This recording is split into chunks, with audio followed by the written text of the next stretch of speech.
E aí galera do YouTube, como é que vocês estão? Tudo bem? Eu estou ótimo, graças a Deus. Agradecer todo mundo pelas orações aí por minha mãe, tá? Agora ela saiu do hospital, teve alta, né? Agradecer a igreja aí que estava orando por mim, pela minha mãe também. Ela teve uma alta, não sei se vai voltar a sangrar, mas por enquanto ela tá em casa, né? Tá aguardando aí a cirurgia, porque precisa fazer uma cirurgia. Mas graças a Deus, pelo menos ela tá em casa, né, pessoal?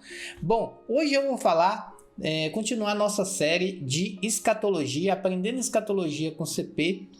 No episódio passado a gente falou sobre os sinais da volta de Cristo, agora a gente vai entrar dentro de arrebatamento e eu fiz aqui umas montagens aqui de slides e tal. Eu acho que ficou muito bem resumido e bem condensado, e pode ter certeza que eu peguei todo o material que eu tenho, meu conteúdo, e joguei aqui, então tem muita informação para vocês, vocês vão ficar ciente de muita coisa interessante. As polêmicas eu falei nesse vídeo. Na verdade eu pensei em fazer em ter 2 vídeos, mas eu tentei reunir tudo num vídeo só. Deve ficar em torno de 1 hora a 1h20. Se você não gosta de vídeo pequeno, então infelizmente não tem como fazer esse vídeo muito curto, né? Porque eu vou falar praticamente tudo sobre arrebatamento que eu sei, então o menor tamanho que eu pude fazer é isso, tá? Nós estamos então na parte 10, não sei se eu vou colocar desse lado ou desse, arrebatamento com Titio CP, parte 10, canal Música Gospel, e vamos lá, galera. A primeira coisa que vocês têm que entender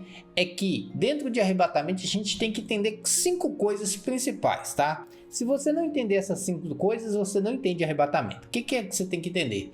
Quais são as linhas que defendem o arrebatamento, tá? Quem será arrebatado? Como será o arrebatamento? Por que é preciso ter o arrebatamento, né? Por que tem que ter ele? E o que vai acontecer após o arrebatamento, tá bom, pessoal? Então, nesse vídeo de hoje, a gente vai dar a ponte para o próximo vídeo, que vai ser a Grande Tribulação. A Grande Tribulação, provavelmente eu devo dividir uns 3, 4, até 5 episódios, né? Então não sei quantos que vão ser, porque tem anticristo, tem os períodos, tem muita coisa para falar da Grande Tribulação, e a gente vai falar eu vou tentar fazer os vídeos com mais informação possível para vocês, tá bom? Então, dentro do arrebatamento, nós temos que sair desse vídeo aqui sabendo essas 5 coisas, tá bom? Então vamos começar falando assim, ó, um resumo. Dentro do resumo, é importante você entender que o versículo de Tessalonicenses 4, 16 e 17, que tem nos vídeos passados aí, eu falei que existem 3 julgamentos e 2 ressurreições, né? E dentro desse tema, nós temos esse versículo aí que diz assim: porque o mesmo Senhor descerá do céu com alarido e com voz de arcanjo e com trombeta de Deus. Os que morreram em Cristo ressuscitarão primeiro, depois nós, os que ficarmos vivos, seremos arrebatados juntamente com eles nas nuvens, e encontraremos o Senhor nos ares. Assim estaremos para sempre com o Senhor, tá? Então a galera que é pós-tribulacionista, elas batem muito na gente, dizendo que a gente fala de um arrebatamento invisível, que ninguém vai saber, secreto. Não, eu defendo a linha pré-tribulacionista, e eu defendo que o arrebatamento será visível, todo mundo vai ver, toda língua vai confessar que Jesus é o Senhor, né? Todo mundo vai perceber o que acontecerá no mundo, mesmo porque, imagina você, milhões de pessoas sumindo do nada, é lógico que todo mundo vai saber que é o arrebatamento, né? E ao mesmo tempo vai ter uma trombeta, Jesus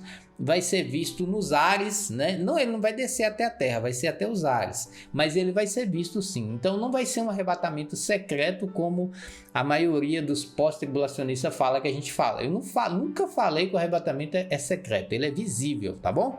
Uma coisa importante dizer é que dentro do arrebatamento os vivos vão subir sem morrer, tá?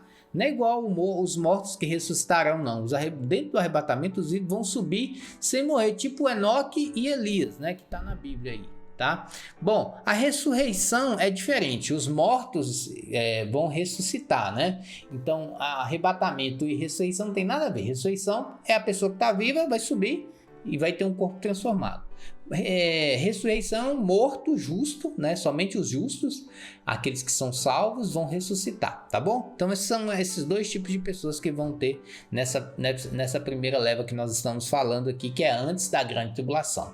Bacana, pessoal? Vamos dar prosseguimento aqui, ó. Alguém já foi arrebatado? Sim. Quem é que já foi arrebatado? Primeiro, a Bíblia diz sobre, em 2 Reis 2:11, fala no nosso querido, em 2 Reis 2:11 fala do nosso querido Elias, né? Vamos lá ver aqui, ó. E sucedeu que indo eles andando e falando, eis que um carro de fogo com um cavalo de fogo se separou do outro, e eis que Elias subiu ao céu no redemoinho. Então Elias foi arrebatado, tá? Ele deixou o seu corpo, Elias, o corpo dele, automaticamente, à medida que subiu, foi transformado num corpo especial, um corpo celestial, que a gente vai falar daqui a pouco sobre isso também, tá? Muito bem, quem mais que foi arrebatado? Tá lá em Hebreus 11:5, Enoque. Pela fé, Enoque foi transladado para não ver a morte, e não foi achado, porque Deus o transladara, visto como antes a sua transladação alcançou testemunho de quem agrada a Deus. Então, vamos entender uma coisa aqui. CP, quantas pessoas a Bíblia declara que foram arrebatadas? Bom, que eu conheço na Bíblia, que eu li, né, são dois, né, Elias e Enoque. Não sei se tem outros versículos que a gente vai descobrir que tem outras pessoas que foram arrebatadas. Aí muita gente vai perguntar, mas por que foi Elias e Enoque? Por que não foi Moisés? Por que não foi Jó? Né? Por que tem que ser esses caras aqui que foram arrebatados? Então, olha só, Deus ele faz uma coisa por um propósito. Deus nunca faz nada sem propósito.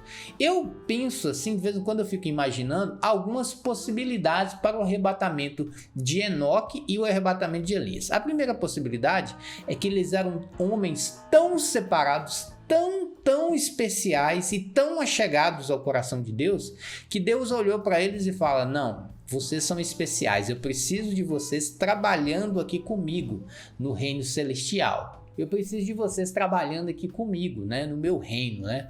Então ele levou tanto Enoque e Elias, primeira possibilidade, porque eles têm uma função especial no reino de Deus, tá? Então, na minha opinião, a primeira justificativa porque esses dois foram arrebatados é por isso.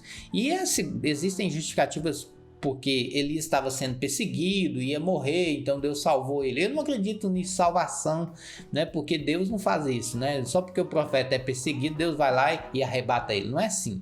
Eu acredito que eles foram arrebatados porque eles têm um papel importante no reino de Deus. E vocês vão ver que realmente eles vão aparecer depois e eles têm uma função sim, né? Tanto eles como Moisés também, tá bom?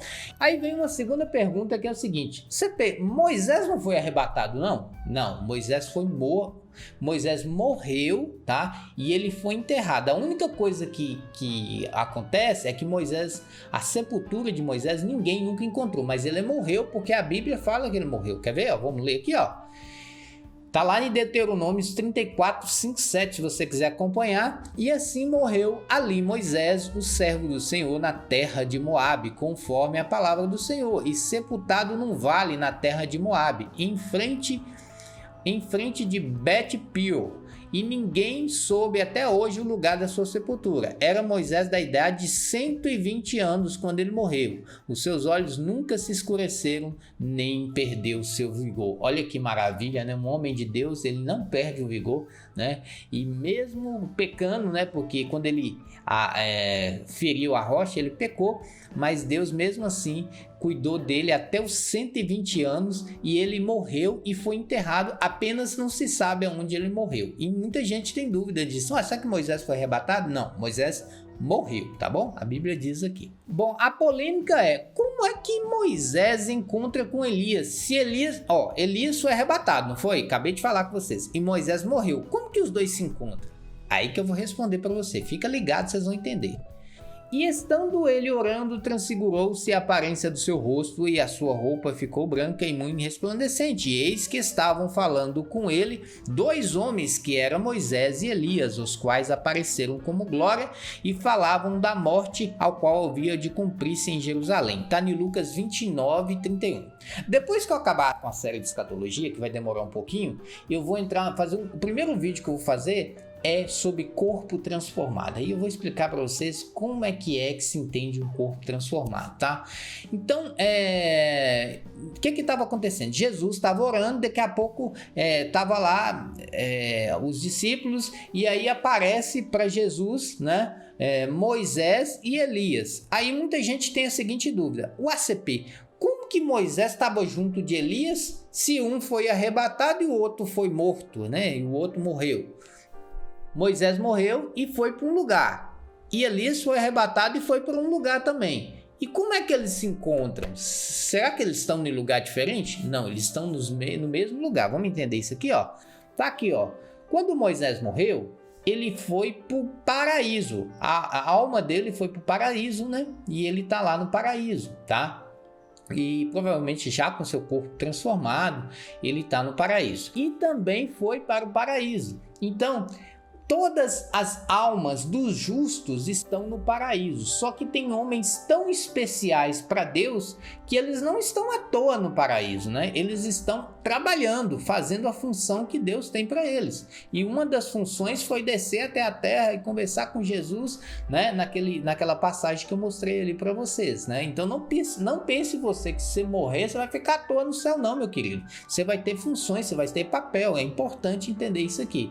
Então, como é que Moisés encontrou com Elias? É porque os dois se encontraram lá no paraíso. CP, tem alguém no céu? Então, o paraíso é uma extensão do céu, mas não é o céu onde que Deus fica, não, tá? Um paraíso é um local abaixo do céu, muito bom, muito rico, lindo, maravilhoso, cheio de bênçãos, mas nem se comparam às bênçãos que vai ter no céu. CP, por que não tem ninguém no céu? É porque o céu, ele só vai ser habitado por pessoas quando Deus restaurar o céu, né? Vocês lembram que eu falei que haverá um novo céu e uma nova terra? Aí só nesse momento que as pessoas vão para o céu. Até o presente momento as pessoas estão no Hades, as pessoas iníquas, e as pessoas salvas estão no paraíso, tá? Então não tem ninguém morando no céu ainda. Não, mas vai ter no futuro. Mais para frente a gente vai entrar nesse ponto, que é no final dos tempos, a gente vai falar sobre isso, tá bom? Entendido? Tranquilo, pessoal? Foi assim que Moisés se encontrou com Elias, porque os dois estão no paraíso trabalhando para Deus, não estão à toa não, tá bom? Bom, então vamos entender as linhas escatológicas em relação à tribulação, tá? Então são linhas tribulacionistas. Tem gente que não crê na tribulação, então não entra nessas linhas, tá? Essas linhas são pessoas que creem na tribulação. Então, vamos lá, são basicamente 4 linhas mais comuns. Não existem só essa, mas as mais comuns são essas daqui. Vamos entender quais são? Bom, a primeira linha que tem é a que eu sigo, né? A pré-tribulacionista, que diz que a igreja vai ser arrancada da terra antes da grande tribulação. Isso não quer dizer que algumas pessoas não vão ficar, tá? Depois eu vou falar sobre isso. Bom, a mesotribulacionista diz que a igreja vai ser arrebatada apenas na metade da tribulação. Então a tribulação, ela tem 2 metades.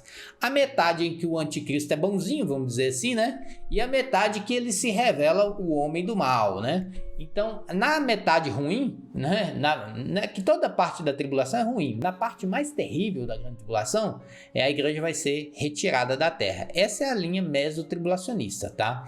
E temos a linha pós-tribulacionista, que também tem muita gente que defende essa linha, que diz que não, a igreja vai passar por toda a tribulação, vai ser perseguida pelo anticristo, vai ter que evitar a marca da besta e etc. Então, a igreja vai passar pela grande tribulação. Então, essas 3 linhas são muito fortes, e tem uma outra linha também que é muito comum de você ouvir falar, que é a linha do arrebatamento parcial. Essa daqui é uma das piores de todas, porque ela diz que somente os santos vão ser arrebatados, o resto, todo mundo vai ficar na grande tribulação, tá? E essa linha aqui é interessante porque ela é bem confusa. Tem gente que crê no arrebatamento parcial no início, no meio, no fim. Então, o que essa linha fala? Que somente os santos vão ser arrebatados. tá? E é importante a gente discutir essa linha também para vocês entenderem. Vamos lá, então? Vamos tentar esmiuçar um pouquinho mais essas 4 linhas tribulacionistas aqui para a gente entender. Bom, a primeira linha que eu vou falar é a midi-tribulacionista. Essa linha, ela crê no seguinte: tem a era da igreja é esse momento que nós estamos vivendo agora, tá? E depois desse momento da era da igreja vai surgir o anticristo e vai iniciar o período da grande tribulação. Nesse período da grande tribulação vai passar os 3 anos e meio que o anticristo estava bonzinho, aí depois que o bicho pegar mesmo, né, que a coisa estiver ruim, que estiver vermelho aqui, ó, o que vai acontecer? A igreja vai ser arrebatada por Deus, por Jesus, né? E na metade da tribulação. Agora eu quero mostrar para vocês e provar que essa linha não pode ser verdadeira pelos seguintes argumentos. Então vamos dar alguns argumentos aqui. O ponto de conflito que essa linha tem. Primeiro, se você ler lá em Apocalipse, leia Apocalipse 14 todo, eu só citei aqui 3 versículos, né? Mas se você ler Apocalipse, o capítulo inteiro, você vai entender o que eu estou dizendo. Se a igreja vai ficar só na metade da tribulação, como fica os 144 mil que vai pregar o evangelho aqui? Eles não falaram que vai ser arrebatado? Metade da tribulação vai ser arrebatado. E como é que fica os 144 mil? Uai, e se não tiver ninguém aqui para pregar, como é que fica as 2 testemunhas que fala lá na Bíblia? Uai, foi arrebatada? Não, a igreja não foi arrebatada da grande tribulação não, tá? O que acontece? Existe ainda um grupo de pessoas que ficará na grande tribulação para poder pregar o evangelho. Entre elas, as 2 testemunhas e os 144 mil, tá? Que vão estar presentes na grande tribulação. Então, essa linha não pode estar correta, porque vai ter esse grupo aqui que vai ficar toda a tribulação resistindo ao anticristo e pregando o evangelho. E é por causa desse grupo que muitos conhecerão Jesus e muitos vão ser salvos para entrar no milênio, tá bom, pessoal? Então, sendo assim, quem vai ficar para pregar o evangelho para os descrentes? Se a igreja subiu, quem é que vai ficar nesse período aqui? Não vai ficar ninguém? Então ninguém vai converter nesses 3 anos e meio, todo mundo vai afundar, né? Então não pode, né? Deus seria injusto de não deixar alguém aqui para o evangelho ser pregado, tá bom? Bom, a Bíblia fala de perseguição, tá? Então a Bíblia fala que a grande tribulação é um momento de ira, né? Então, como a ira é para os ímpios, seria injusto Deus deixar a igreja para passar para a tribulação. Toda a igreja, né? Não estou falando da igreja toda, né? Eu estou falando que a maior parte da igreja vai ser arrebatada antes da grande tribulação e algumas pessoas preparadas para passar pela tribulação vão ficar para pregar o evangelho. Então Deus seria injusto de deixar toda a igreja aqui na terra passando pela tribulação, né? Mesmo que fosse a metade, sendo que a tribulação é apenas para as pessoas ímpias, né? Que merecem estar ali, tá bom?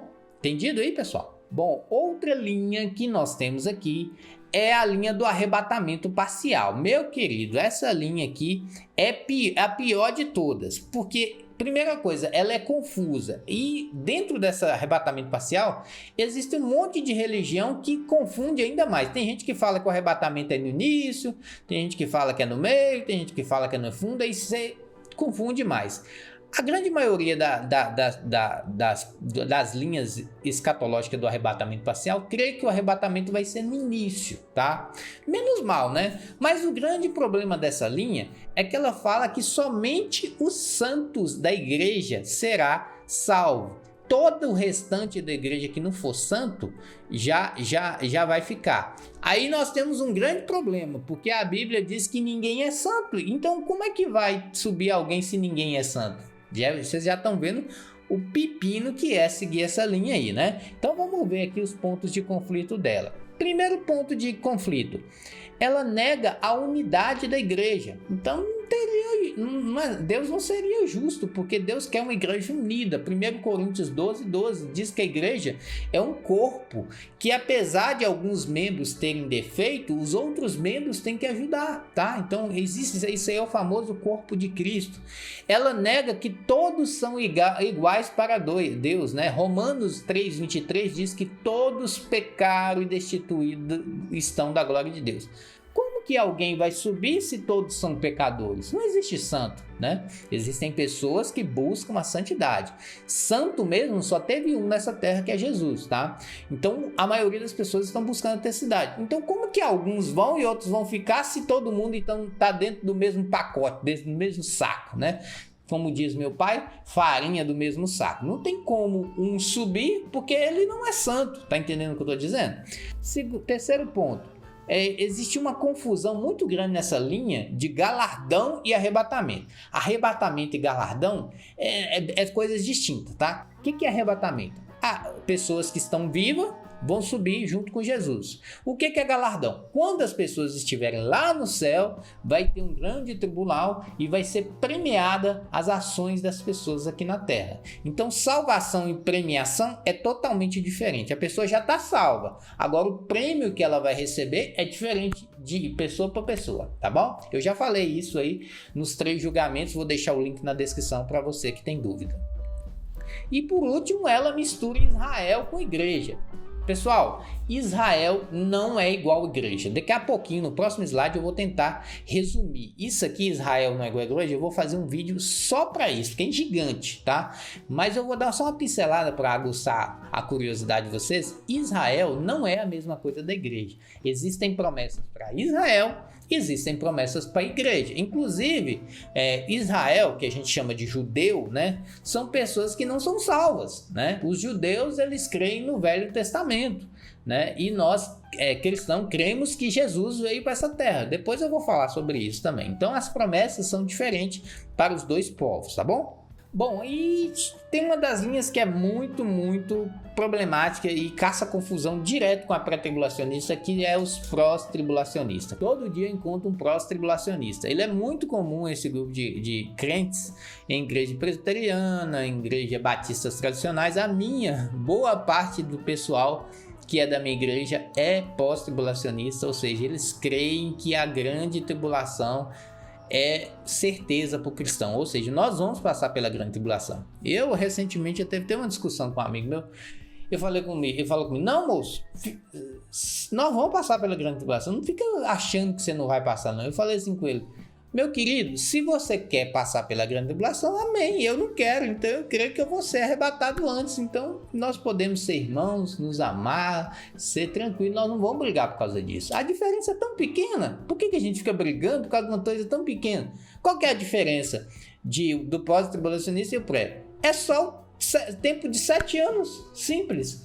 Um crê que vai ser arrebatado depois, mas depois vai para o céu, e o outro crê que vai ser antes e também vai para o céu. Então não muda muita coisa, tá? Não precisa ficar brigando por causa disso.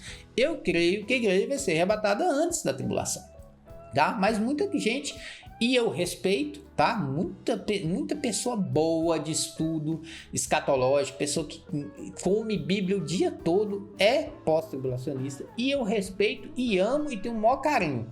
Mas a gente não vai ficar brigando por causa disso, não tem necessidade. Lembra? Escatologia é um acessório. A coisa mais importante é amar o nosso próximo como a nós mesmos. Verdade? Bacana? Então, o que essa linha crê? Ela crê que a igreja vai passar pelos 3 anos e meio do anticristo, mais 3 anos e meio de dificuldade, e a igreja vai passar por toda a tribulação, e só no fim da grande tribulação ela vai ser arrebatada. Dentro dessa lei aqui, ó, tem gente que crê que a grande tribulação vai ser de 7 anos, tem gente que não crê que vai ser de 7 anos, tem gente que crê que já aconteceu, a tribulação está acontecendo. Então é muito complexo e tem muitas linhas escatológicas dentro desse assunto aqui de arrebatamento. Eu posso dizer para vocês que arrebatamento é uma das coisas que divide religiões, tá? Então nós só sabemos que uma igreja é batista avivada, ou batista convencional, ou batista presbiteriana, ou alguma coisa, né, metodista. Grande parte do que define as igrejas é o arrebatamento, tá? Então a grande polêmica da escatologia, 50% eu posso dizer que está dentro de arrebatamento. Tá bom? Então vamos entender aqui os meus pontos que eu considero pontos chaves para você entender que essa teoria está fora dos padrões. Primeira coisa, ponto de conflito. A tribulação servirá para julgar o pecado. Presumimos que a igreja deve buscar a santidade e só salvar. Ou seja, imagina só, a igreja ela busca a santidade, ela teria que ser salva. Aí Deus vem e coloca, não, você vai passar pela grande tribulação. Deus não seria justo se deixasse a igreja passar pela grande tribulação se esse período é para os ímpios, é para quem comete pecado, é para a pessoa iníqua, né? É para o pecador. Por que Deus vai deixar a igreja aqui se esse período é para o ímpio? Me responde essa pergunta aí, né? É para julgar o pecado, né? Então pressupõe que a igreja busca santidade, então ela teria que ser salva. Não estou dizendo que é todos os crentes que vão ser arrebatados. Eu estou dizendo que a maioria esmagadora da igreja que crê em Jesus vai ser arrebatada. Tá bom?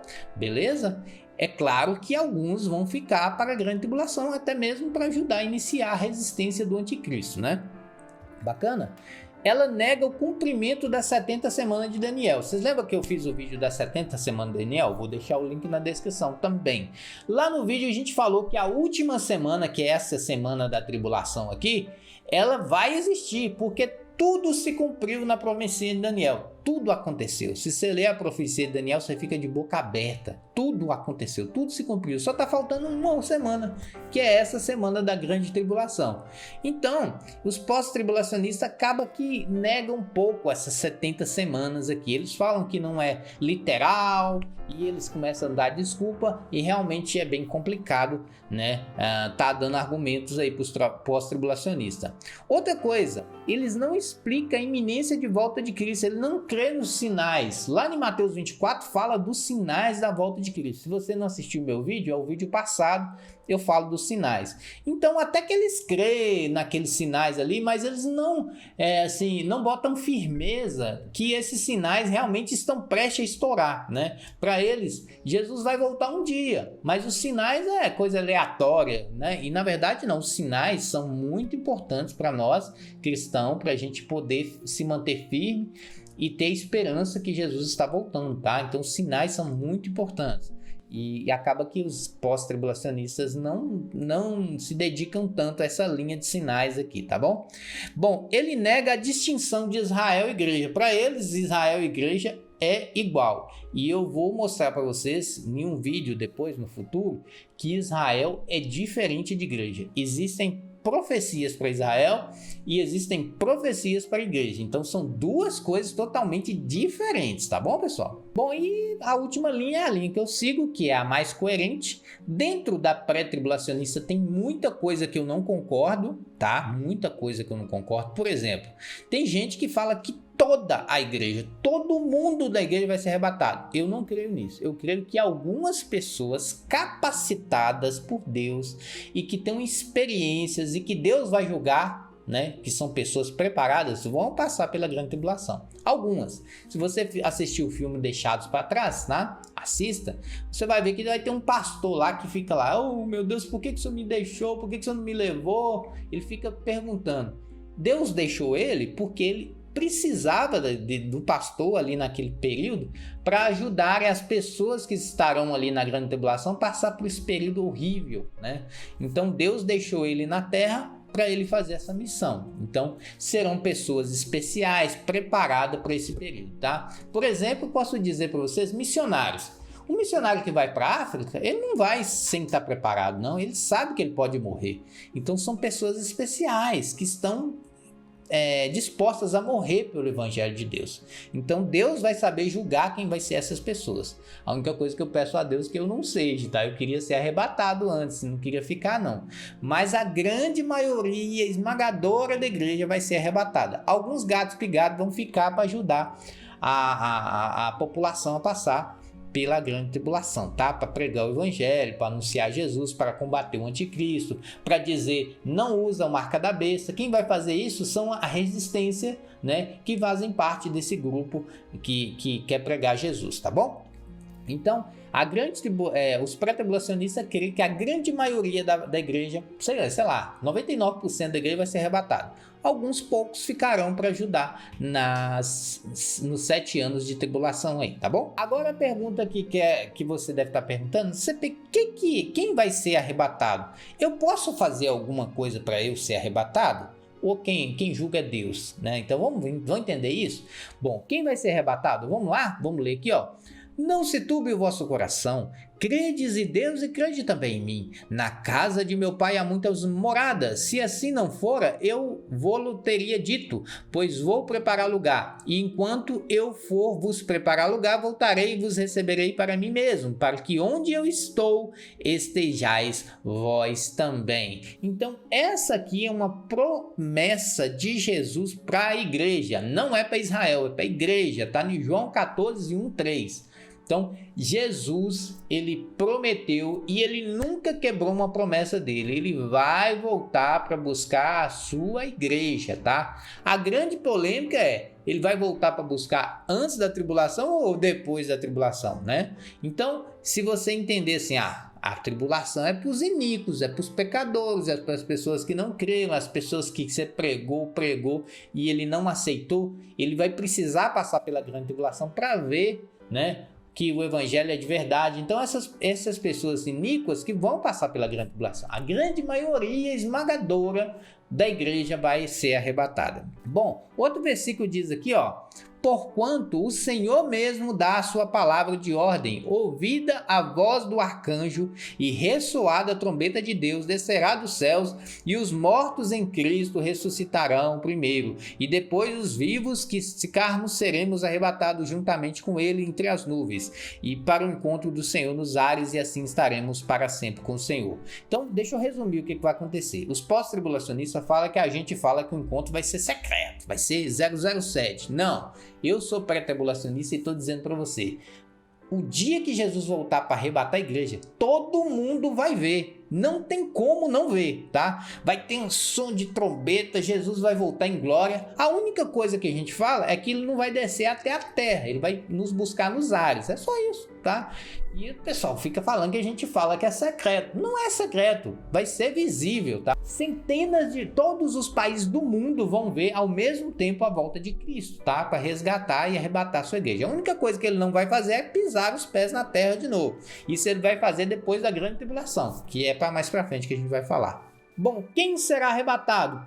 Outro versículo, porque Deus não destinou para a ira, mas para a aquisição da salvação por nosso Senhor Jesus Cristo. Tessalonicenses 5:9. Esse versículo é fundamental para a gente entender uma coisa. A grande tribulação é um momento de ira de Deus, julgar a terra, julgar o pecador, mostrar para o pecador que Deus existe. Sabe aquelas pessoas ignorantes que você prega para ele? Não, isso não existe, não, isso nunca vai acontecer. É para essas pessoas que vai acontecer a grande tribulação.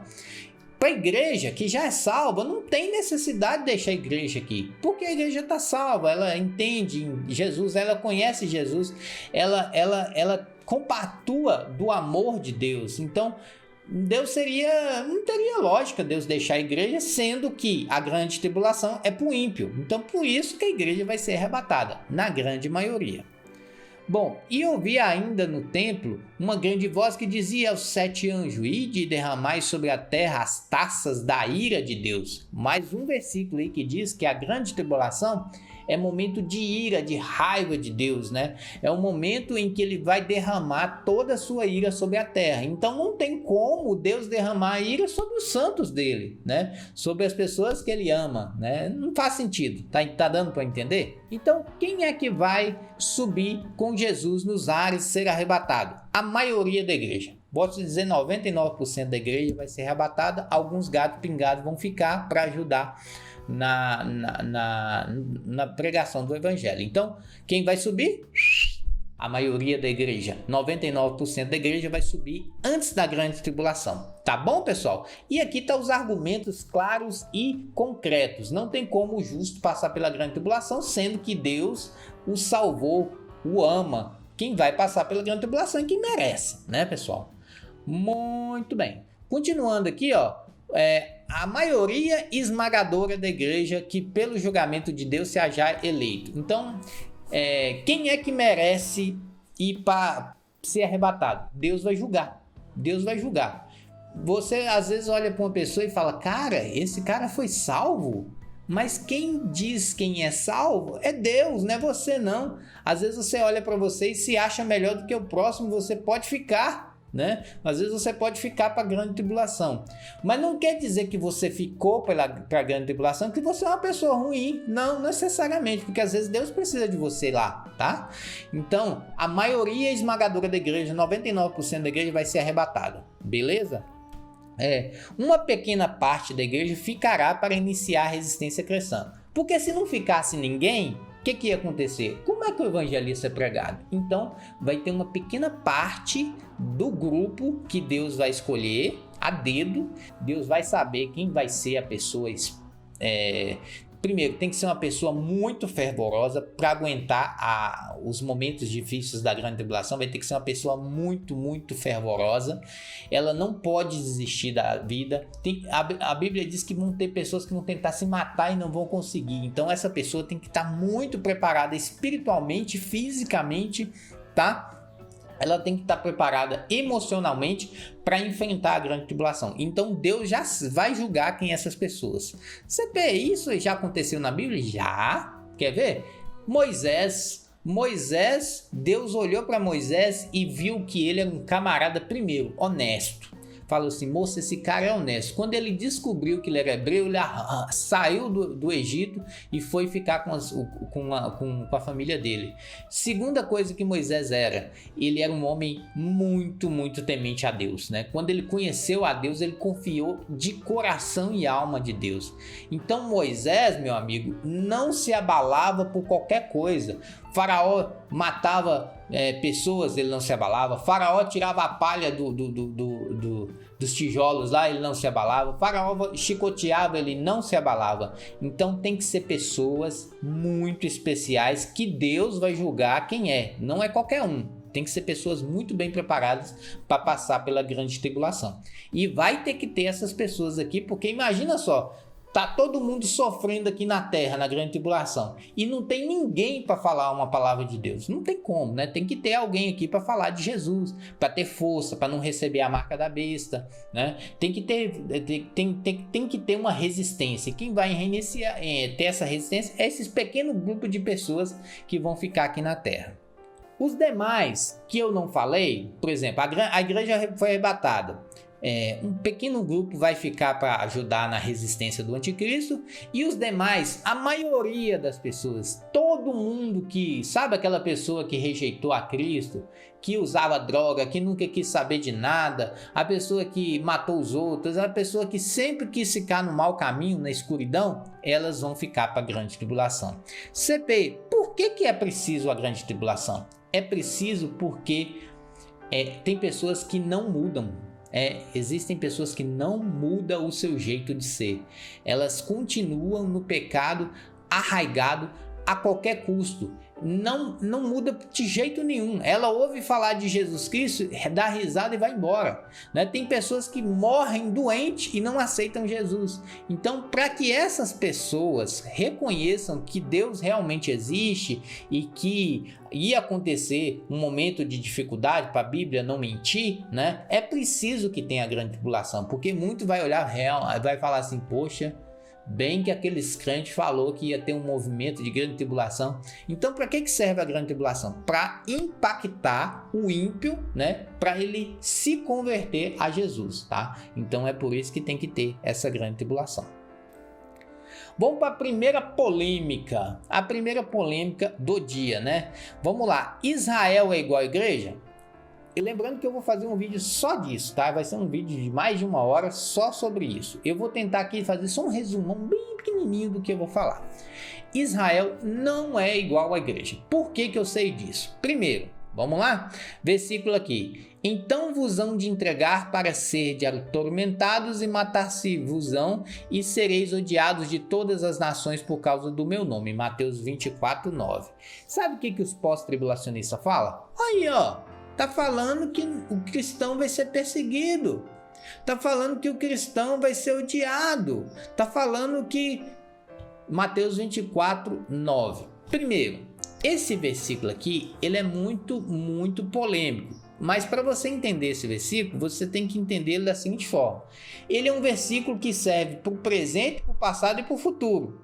Então é um versículo chave. Ele não só serve para a grande tribulação, ele serve para os dias de hoje, para agora, né? Então, existem cristãos que estão sendo perseguidos agora? Tem. Né? Existem cristãos que morrem agora? Tem. Existem missionários que estão sofrendo? Sim. Então, esse versículo serve para o dia de hoje, não serve apenas para a grande tribulação. Ele também pode ser aplicado na grande tribulação. Aí eles vão chegar para a gente e falar, mas como é que pode os cristãos ser perseguidos? Está falando aqui, a igreja vai passar pela grande tribulação. Não. Quem é esse grupo aqui que dentro da grande tribulação vai sofrer? É os que Deus escolherem para ficar, que eu falei que é uma pequena parte, e também a maioria dos judeus. Os judeus vão passar pela grande tribulação e vão ser perseguidos, atormentados. Isso aqui está referindo mais aos judeus, tá? Porque os judeus não creem em Jesus Cristo e eles vão passar pela grande tribulação em peso, em massa, tá? Então vamos lá, vamos entender aqui mais um versículo. Logo, a igreja teria que passar pela tribulação. Não necessariamente. Como eu disse para você, esse versículo serve para o passado, para o presente e para o futuro. E mesmo ele está falando aqui mais dos judeus e das pessoas crentes que estão passando pela grande tribulação. Não precisa necessariamente falar de toda a igreja. Aqui não está falando de toda a igreja, está falando do grupo que for perseguido, tá bom? Respondido aí a pergunta. Segunda coisa. Veio para o que eram os seus, mas os seus não receberam. Contudo, os que receberam, aos que creram em seu nome, deu-lhes direito de se tornar filhos de Deus. João 1, 11, 12. Não tem como os judeus serem arrebatados. Por quê? Porque está dizendo aqui na profecia que Jesus veio para os judeus. Os judeus não falaram, não, esse cara aí não é meu Deus, não. Esse cara aí que nasceu na manjedoura, esse cara que nasceu aí, que andou de jumentinho, que é carpinteiro? Não, o meu Deus, o Deus que vai me salvar, ele tem que ser um líder de exército, tem que vir com um exército enorme, matando todo mundo. Eles esperam até hoje, né, o Messias, né? Nós crentes já sabemos que o Messias já veio há mais de 2000 anos e nós cremos nesse Messias, né? Então os judeus não creem nesse Messias. Como eles não creem em Jesus, o que Jesus fala aqui, ó? Contudo, os que receberam, os que creram em seu nome, deu-lhes o direito de tornarem filhos de Deus. Somente quem crê em Jesus Cristo se torna filho de Deus. Se você não crê em Jesus Cristo, você não é filho de Deus e, obviamente, você não merece ser arrebatado. Simples assim, né, pessoal? Então, vão passar, sim, pela grande tribulação os judeus. Bom, segunda polêmica. Todas as crianças serão arrebatadas, CP? Ei, rapaz, essa aqui é bacana, né? Seguinte, mas Deus, não tendo em conta os tempos da ignorância, anuncia agora a todos os homens em todo lugar que se arrependam. Atos 16:30. O que está dizendo aqui nesse versículo? Deus não reconhece o tempo da ignorância. Sabe aquele tempo que você era ignorante? Você não ouviu falar de Jesus, você não conhecia Jesus, você pecava, mas você não conhecia Jesus, né? Por exemplo, os índios lá, muitos índios da África, da Amazônia, eles têm a mania de matar bebês que nascem deformados. É uma prática que eles fazem, mas eles fazem de forma inocente. Eles não sabem o que é o certo e o que é o errado. Esse tipo de pessoa que não tem consciência, Deus vai julgar como um tempo de ignorância e ele não vai levar em conta esse tempo de ignorância. Então, por isso, toda pessoa que morre hoje, né, e não conhece Jesus, Deus vai levar em conta no julgamento dele o tempo da ignorância, o tempo que ele não conhece. Então, o que Deus julga? A consciência. Se você tiver consciência do seu ato, ele vai te julgar. Se você saber que é errado e você pratica o errado, ele vai te julgar nisso aí, tá? Então, Deus, ele julga a consciência da pessoa, tá bom? É importante dizer isso aí. É por isso que o evangelho tem que ser pregado em todo mundo. Somente Jesus vai voltar somente quando todo mundo ouvir falar dele, para que dê chance para a população mundial aceitar. Seria injusto Jesus voltar sem alguém conhecer ele. Então o evangelho vai ser pregado em todo mundo, aí ele vai voltar, tá bom? Então tá, pessoal. Então, como eu disse para vocês, Deus ele só perdoa se a pessoa não conhecer o bem e o mal, tá? Quando a pessoa conhece, mesmo que ela não aceite a ele, tem pessoas que é ateu, ela sabe o que é certo e o que é errado, então ele vai julgar, tá? Então só é perdoado quem nunca ouviu a mensagem salvadora de Cristo, tá beleza? Deixai a vir as minhas criancinhas, não impeça, pois o reino dos céus pertence aos que tornam semelhante a elas. Aí muita gente pega esse versículo de Mateus 19, 14 e fala assim, tá vendo? A criança, ela não tem pecado, a criança, ela pertence ao reino dos céus, então toda criança vai ser arrebatada, não importa a idade, toda criança ela vai ser arrebatada, vai ser salva. Será? Será que é assim que funciona? Vamos entender aqui, ó. Deus ele não julga a idade, ele julga o quê? Consciência do certo e do errado, é isso que Deus julga. Educai a criança no caminho que deve andar, até quando envelhecer, se não desviará dele. Provérbios 22, 11. Se Deus ele não julga a criança, por que ele fez Provérbios 22, 6? Ele está dizendo que você que é pai tem que educar o seu filho, né? Porque ele está de olho na criança sim, né? Não pense você que criança não comete erro. Existem relatos de estudos que falam que criança desde recém-nascendo já faz birra, já entende o chorar para atrair a atenção da mãe. Então a criança sim, ela comete erro, ela sabe o que é certo e o que é errado. Eu quando era pequeno, tinha uns 5 anos, mãe falou comigo assim, não enfie esse garfo na tomada. Aí que eu fui lá, enfiei o garfo na tomada, tomei um choque, caí lá do outro lado, né? Então a criança sabe sim o que é certo e o que é errado. Então, o que Deus julga é a consciência. Então, vamos entender aqui, ó. Deus julga a consciência. Se uma criança morre hoje, Deus vai julgar a consciência dela. Ela sabe o que é certo e errado? Se ela souber o que é certo e errado, né? E Deus julgar ela como errada, ela vai pro Hades, tá? E se ela tiver vida, ela vai para a grande tribulação. Tá? Se uma criança Deus julgar, não, ela é inocente, ela faz parte do meu grupo de inocentes, crianças inocentes, ela errou, mas ela não sabia o que ela está fazendo, então Deus julgou ela vai para o paraíso e o arrebatamento. E a coisa mais tranquila que você pode ficar é saber que Deus ele é justo, ele nunca julga errado. Você pode até não aceitar o julgamento de Deus, mas ele é justo e ele nunca julgará errado. Se existe uma criança que for para a tribulação, é porque merece, tá? Então saiba disso. E aí muita gente fala assim, não, CP, não tem como que Deus ele condenar uma criança. Ele já fez isso. Quer ver um exemplo? Vamos lá. Deus já condenou criança? Sim, várias inclusive, né? Vamos lá. Ó, então Josué e todo Israel com ele tomaram Acã, filho de Zera, e a prata e a capa e a cunha de ouro, e os seus filhos e suas filhas, seus bois e seus jumentos, e suas ovelhas e suas tendas, tudo quanto ele tinha, e levaram-vos ao vale de Acó. E disse Josué, porque nos perturbaste, ó Senhor, perturba nesse dia. Todo Israel apedrejou e os queimou a fogo depois de apedrejá-los. Josué 7:24. Depois você dá uma lida em Josué 7, você vai entender que tinha um camarada chamado Acã. Ele tinha trago com ele despojos de Sodoma e Gomorra. E era proibido fazer isso, porque o crente não deve se misturar com o pecado, né? Então Deus não gostou daquilo, né? E o povo começou a perder guerras. E aí descobriu que quem tinha feito isso era Acã. Sabe o que Deus mandou fazer com Acã? Pegou filhos e filhas e bois e apedrejou e depois queimou. Esse é o nosso Deus, meu querido. Ele já fez isso sim. Não pensa que você, porque é uma criança pequena, Deus não é justo. Ele é justo, tá? Tá beleza? Então, olha só, outro versículo. Então o Senhor fez chover enxofre e fogo do Senhor desde o céu sobre Sodoma e Gomorra. Destruiu aquela cidade, toda aquela campina e todos os moradores daquela cidade e o que nascia da terra. Olha aí, meu querido. Quem salvou foi Ló e 2 filhas, tá? Até a mulher de Ló virou uma estátua de sal. Então, esse versículo de Gênesis 19 fala também que Deus, ele não está preocupado com criança não, meu querido. Se ele tiver que condenar, ele condena, ele é justo, né? Lembra disso? Outra coisa, outro versículo que diz: e assim foi destruído todo o ser vivente que havia sobre a face da terra, desde o homem até o animal, até o réptil, até as aves dos céus, foram extintos da terra, e ficou somente Noé e os que com ele estavam na arca. Gênesis 7:23.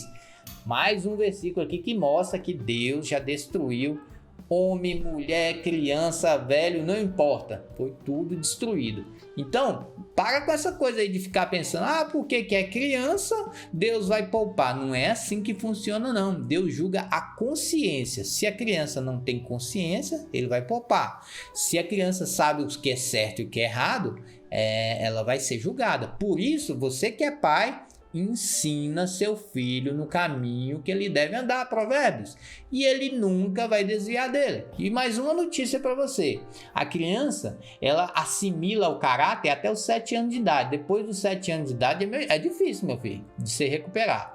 Então você tem que botar o caráter de Deus na criança até os 7 anos. Depois dos 7 anos, a psicologia fala que é muito difícil. Pode mudar? Pode, mas a tendência ao mal você tem que evitar até os 7 anos, meu. Então, ensina mesmo suas crianças, fala de Jesus, fala do caminho do pecador, fala das consequências de errar, de pecar.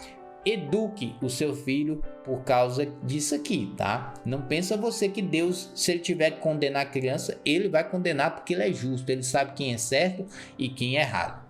Agora, como é que vai ser o arrebatamento, CP? O que vai acontecer? Quais os eventos?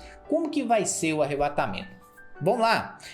O versículo de 1 Coríntios 15:52 fala: num momento e num abrir de fechar de olhos, até a última trombeta, porque a trombeta soará e os mortos ressuscitarão incorruptíveis e nós seremos transformados. Então imagina comigo aqui, ó. Vai ser no piscar de olho, ó. Assim, no piscar de olho. O que vai acontecer no piscar de olho? Toda a igreja que estava morta vai ser ressuscitada. E todos os crentes vivos serão arrebatados. E olha que interessante, eles vão ser arrebatados já com corpo incorruptível. O que é um corpo incorruptível? Um corpo sem morte, sem maldade, sem pecado, tá? Eles já vão ser transformados nesses corpos celestiais que a gente chama, tá? Beleza, então milhares de pessoas no mundo inteiro, em todas as cidades do mundo, ao mesmo tempo, num piscar de olhos, vão ser arrebatadas, tá? É quase invisível. Você vai ver a volta de Jesus, mas ao mesmo tempo vai ser arrebatado as pessoas, só vai ficar a roupa e o sapato lá, tá? Porque um corpo transformado não precisa de roupa nem sapato, né? Vai ver aquele monte de roupa espalhada no chão e você vai saber que aconteceu o arrebatamento. Quando você vê isso, é porque teve o arrebatamento, tá bom? E aí, nesse momento, toda igreja sendo arrebatada, vai acontecer um caos na economia, um caos no mundo, né? Nunca houve um evento assim, todos os mundos vão ficar loucos, né? Todo mundo vai sair de casa correndo, arrancando cabelo, vão se deprimir, endoidar, né? Então vai ser uma loucura total, né? Mas é isso que vai acontecer no arrebatamento. Vai ser dessa forma, vai ser muito rápido e vai ser visível e vai gerar um caos na economia, né? A gente vai falar sobre isso aqui também. Não sentiremos dor nenhuma e nenhuma está. Pelo contrário, no momento que você for arrebatado, né, no momento que você for transladado ao corpo, a um corpo transformado, aquela dor, toda dor, seja física, psicológica, mental, depressão, qualquer dor, qualquer mal-estar, sabe quando você é velho, não consegue fazer mais as coisas, você não tem força para fazer mais, tudo isso vai acabar, você vai ser transformado num corpo especial, um corpo transformado, sem limitações, sem problemas, sem doenças, sem nada. Você vai viver toda a glória e alegria que Deus tem para você. Isso vai acontecer, não vai sentir nenhuma dor e nem mal-estar. Também não levaremos nada dessa terra. Então, meu querido, é por isso que tem aquele versículo que diz, né? Não ajunteis tesouros nessas terras, ajunteis tesouros nos céus, né? Por causa que fala de galardão, boas ações, né? Por isso que você não vai levar nada dessa terra.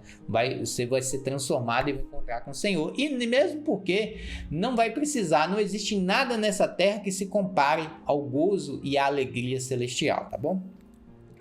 Toda mancha de pecado será apagada, não haverá pecado, as pessoas não vão morrer, serão imortais, não haverá doença, tudo vai ser sarado, toda dor, toda lágrima será enxugada do seu rosto, tá? Maravilhoso, é o momento que eu mais aguardo da minha vida, é esse aqui, o arrebatamento de Cristo. Bom, eu vou falar um vídeo depois sobre corpos transformados, aí vai ser um vídeo de 1h30 só sobre isso, mas eu queria só dar uma pincelada para vocês entenderem mais ou menos, tá? Corpos transformados, versículo de 1 Coríntios 15, de 35 a 45, depois você dá uma lida, eu só peguei um trecho, diz assim: e há corpos celestes e corpos terrestres, mas um é a glória dos celestes e o outro dos terrestres. Ou seja, no momento que você for arrebatado, o seu corpo físico vai ser transformado num corpo celeste, que não tem limitações nenhuma. Nós temos limitações aqui na Terra de gravidade, de pressão, de gases, oxigênio, nitrogênio, nós temos limitações, né, de sangue, limitações de órgãos. Então essas limitações vão ser retiradas, nós seremos imortais, né? Nós teremos um corpo totalmente celestial, tá? Um corpo celeste, que eu não posso falar com palavras a alegria que você vai ter nesse dia, tá bom? Um corpo sem corrupção, sem pecado, ele é um corpo imortal. E também eu vou fazer um vídeo específico sobre isso, eu vou falar de Jesus, sobre os exemplos que tem de corpo transformado na Bíblia. A gente vai falar sobre isso depois que eu terminar a escatologia, tá bom? Bom, em todo mundo, imagina comigo, em todas as cidades do mundo, ao mesmo tempo, os pilotos vão ser arrebatados. O que vai acontecer? Aviões vão cair, né? Aviões no mundo inteiro vão cair. Carros vão ficar desgovernados, né? Carros vão ficar sem pilotos, vão começar acidentes. Pessoas fundamentais para a economia, para a saúde, pessoas que são importantes no mundo vão desaparecer, né? Vão ser arrebatadas. A economia vai entrar em caos, né? Por causa que tem muitas pessoas que são importantes vão desaparecer, né? As empresas vão falir, entrar em falência, vai haver uma fome geral, né? É um cenário totalmente caótico por causa do arrebatamento. As pessoas que ficarem aqui na Terra vão sentir isso, né? Vão passar por isso. Vai ter guerras, conflitos, roubos, vai ter assaltos, assassinatos em massa, e tudo isso vai acontecer porque já iniciou a grande tribulação. Assim que a igreja foi arrebatada, começou a grande tribulação, né, pessoal? E é o cenário perfeito para o anticristo. O que é o anticristo? Isso eu vou falar mais no próximo vídeo, talvez no próximo ou no pós-próximo, né? Então imagina só, a igreja foi arrebatada e começou o caos. A economia está um caos, a população é um caos, é terremoto, acidente, é pessoas morrendo, é pessoas, né? Tem tudo de ruim acontecendo ao mesmo tempo. Quem vai surgir? O anticristo. O anticristo vai ser aquele salvador, aquela pessoa que você achar que vai salvar, o salvador da pátria. Ele vai fazer um monte de promessa e vai fazer até algumas coisas que provam que ele é bom, e muitos vão achar que ele é um Deus. Ele vai enganar até mesmo os judeus, tá? Os judeus vão acreditar que ele é Jesus Cristo, tá? Então o anticristo vai surgir nesse momento. E aí que tá. Você que ficar na terra não pode ser enganado, porque ele não é o anticristo, tá? Então, por exemplo, vamos supor que você ficou na terra, você não foi arrebatado. Aí você vai ficar triste, claro, mas você vai entender assim na sua cabeça: poxa, eu não fui arrebatado porque Deus quer que eu fique aqui. Eu tenho um propósito aqui, eu tenho que pregar o evangelho, eu tenho que falar de Deus. O que eu preciso fazer? Primeiro, não aceitar a mensagem enganadora do anticristo, tá? Segundo, não aceitar a marca da besta. Terceiro, pregar o evangelho para que outras pessoas também não aceitem, porque todos aqueles que aceitar as promessas do anticristo vão ser condenados, como a gente vai ver no vídeo à frente. Então, depois do arrebatamento vai ser o cenário perfeito para o anticristo surgir, porque ele vai ficar trazendo um monte de promessas, algumas vezes vão cumprir. Então o anticristo, algumas coisas ele vai fazer, outras não, mas ele vai vir com um monte de promessas e muita gente vai confiar nele, inclusive Israel e os judeus, tá bom, pessoal? O que fazer se você não for arrebatado? Primeira coisa, vamos lá. você tem que entender o seguinte: a grande maioria da igreja vai ser arrebatada. Não precisa necessariamente ser crente de igreja evangélica. Deus vai julgar quem merece ser arrebatado. Eu não me assustaria se, por exemplo, uma pessoa de outra religião fosse arrebatada. Mas a única coisa que eu acho que não pode acontecer, mas aí eu acho, é que uma pessoa ela não seria arrebatada se ela não crê em Cristo. A única coisa que ela precisa é crer em Cristo. Todos que não creem em Cristo acreditam que vão ficar para a grande tribulação, tá? Então, não necessariamente ela pode ser crente, ela pode ser um católico, ela pode ser, né, uma pessoa espírita, sei lá, mas que crê muito em Jesus. Não sei. É Deus que vai julgar quem vai merecer ser arrebatado. Bom, aí você vai e fica na terra. Você não foi arrebatado. Aí você fica louco falando: por que, Deus? Eu te servi na igreja, eu estava ali com o Senhor. Mas Deus, às vezes, deixou você ficar na grande tribulação. Por quê? Porque Ele precisa de você aqui para pregar o evangelho, para iniciar a grande resistência do anticristo. Então, a primeira coisa que você tem que ficar é calmo, você precisa descansar, não desista. Não é porque você estará na grande tribulação que Deus te abandonou. Não, Deus não te abandonou, tá? Ele vai te dar oportunidades para você se salvar. E vai te dar oportunidades também para pregar o evangelho para outras pessoas se salvarem, tá? E está escrito aqui em João 16:33, ó: tenho-vos dito isto, para que tenha em mim paz. No mundo tereis aflições, mas tem de bom ânimo, e eu venci o mundo. Essa aqui é uma promessa que serve para hoje e para os dias da grande tribulação. Sim, você vai enfrentar grandes tribulações lá, mas você tem que ter a certeza que Deus está com você, Ele está te apoiando. Tenha fé. Não aceite a marca da besta, não aceite a palavra do anticristo. O anticristo não é Jesus. Você vai ver claramente, você vai perceber que ele é uma pessoa arrogante. Jesus não é assim. Ele mesmo vai falar: olha, eu sou um Deus, eu sou maravilhoso. Então você já percebe a falta de humildade dele, e você vai ser claro para você que ele não é Jesus, tá? Então não se engane com o anticristo, não se engane com a besta. A primeira coisa que você tem que ficar é calmo. Você vai falar: poxa, uma vez eu assisti um vídeo de um cara, o CP lá, ele falou que isso ia acontecer. E ele falou que eu precisaria ficar calmo, manter a fé em Deus, e vai ser difícil você ter fé. Sabe por quê? Porque o Espírito Santo vai ser retirado da terra. Depois eu vou falar sobre isso. E você tem que ter fé mesmo diante da dificuldade. Você vai passar por muitos problemas, muitas perseguições, mas tenha fé. Se você morrer na grande tribulação, você vai ser uma testemunha de Deus. Você vai ser aquela pessoa lá de Apocalipse, salpicada de vestes de sangue, né? Dizendo: até quando, Senhor? Você vai fazer parte desse grupo, né? É melhor morrer em Cristo do que morrer sem Ele, né? Não tenha medo de tortura nem morte, porque Deus estará com você. Lembra de Sadraque, Mesaque e Abednego? Eles estavam dentro da fornalha e não temeram. É assim que terá que ser sua fé. Você terá que ter fé mesmo. Tá bom, pessoal? Então é isso. Para resumir a história, a grande maioria da igreja não passará pela grande tribulação. 99% da igreja vai ser arrebatada, vai ser retirada daqui.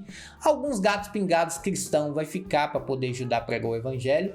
Os que ficarem têm que ter muita fé, muita preparação, estar sem medo, sabe? É aquela pessoa que não tem medo de ser torturada, não tem medo de morrer, ela não tem medo de nada, porque ela crê tanto em Deus que ela, mesmo morrendo, ela sabe que vai morrer por um propósito do Senhor, tá bom? E é assim que vai ser o arrebatamento, e eu espero que tenha ficado claro aí para vocês. Se você gostou desse vídeo, deixa teu like para nos ajudar. Ó, fique com Deus. Tenha fé no Senhor, porque tudo o que Ele prometeu, Ele está cumprindo. Se você vê os acontecimentos da terra e todas as profecias bíblicas, você fica abismado de como Deus promete e cumpre, tá bom? Muito obrigado, fique com Deus e fui, queridão!